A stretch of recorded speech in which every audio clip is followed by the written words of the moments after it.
Como dijo mi pareja Caitlin, voy a hablar primero de cómo crecí con el español como mi primera lengua y fui estudiante del DSL. Después voy a hablar de la cultura mexicana y cómo me afecta en ambos idiomas. Por último, voy a hablar de cómo Spanglish toma parte en mi vida cotidiana. Así que comencemos. Yo nací en la Ciudad de México. Mi primer idioma es el español, que es el considerado el más formal.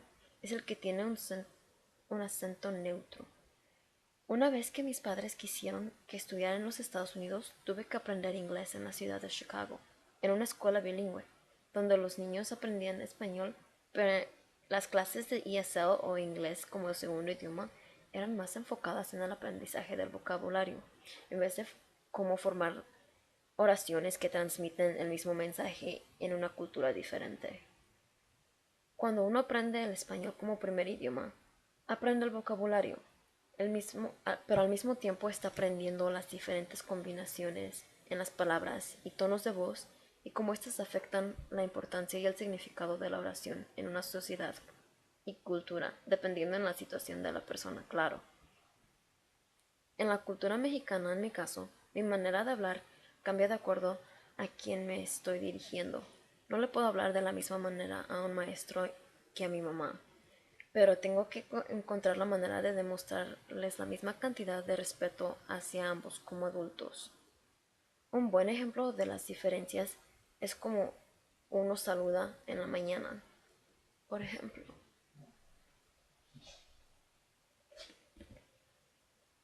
aquí uno puede ver que para mamá sería buenos días. Para un grupo de personas que sería informal, podríamos decir buenas. Para un grupo que es formal, sería buenos días. Y para un maestro, refiriéndonos en una manera formal hacia ellos, sería buenos días también. Sin tratar de cambiar mi tono de voz, logro transmitir el mismo mensaje en diferentes maneras, de acuerdo a la persona con la que estoy hablando.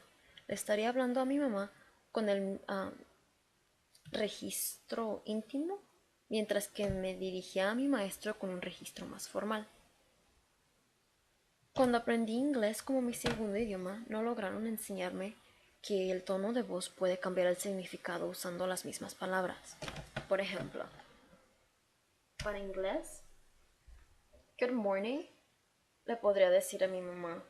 Es igual que good morning para un grupo que sería informal. Para un grupo formal también sería good morning. Y para un profesor también sería good morning. Así que si tuviera que... así que estaba hablando en un registro íntimo de la misma manera que un registro formal, sin saber cuándo tenía que transmitir el mismo mensaje, pero en una diferente relación. Si estuviera tratando de traducir el mismo mensaje de buenos días en español al inglés, good morning, sería la manera correcta de hacerlo, pero no estaría traduciendo y demostrando la relación entre el registro y yo. Para lograr transmitir el mensaje de español al inglés, no se puede solo traducir, se tiene que interpretar. Así que cuando yo le estoy hablando a mi mamá, sería más como morning, mami. O a un grupo sería más morning. Y para los grupos que son más formales sería good morning.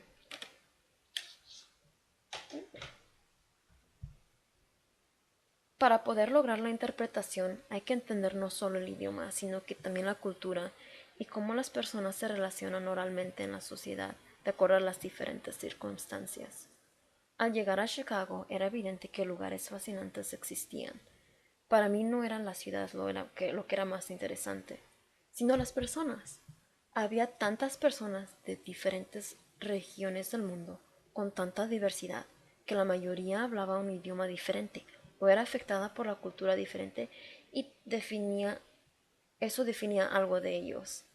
Al igual que todas las otras personas, la gente de Chicago era orgullosa de sus raíces y su ciudad, y no iban a cambiar su forma de ser para complacer a todos, creando una fascinante clash entre la gente.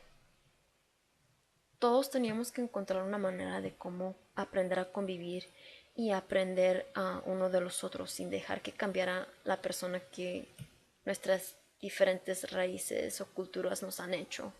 Una de las maneras que esta convivencia ocurre en Chicago es que una persona es muy franca con la persona con la que está hablando. Por ejemplo, si una persona le molesta algo que yo hago, me lo deja saber inmediatamente. Así me está diciendo como qué tipo de registro lo tengo que tratar. Si me interesa su amistad, como registro familiar va a haber ciertas cosas las que voy a tener que limitar de hacer para poder aprender de la cultura de ellos, pero al mismo tiempo espero que ellos también me traten igual y pueda yo tener la misma confianza en decirles algo que de ellos que me puede molestar a mí. Pero ninguno de los dos podemos aceptar, pero si ninguno de los dos podemos aceptar las diferencias del otro, tendríamos una relación más consultiva. El hablar Spanglish en Chicago deja saberle a las personas que el español es grande en mi vida y mi cultura y no es algo que estaría dispuesta a cambiar en mí misma.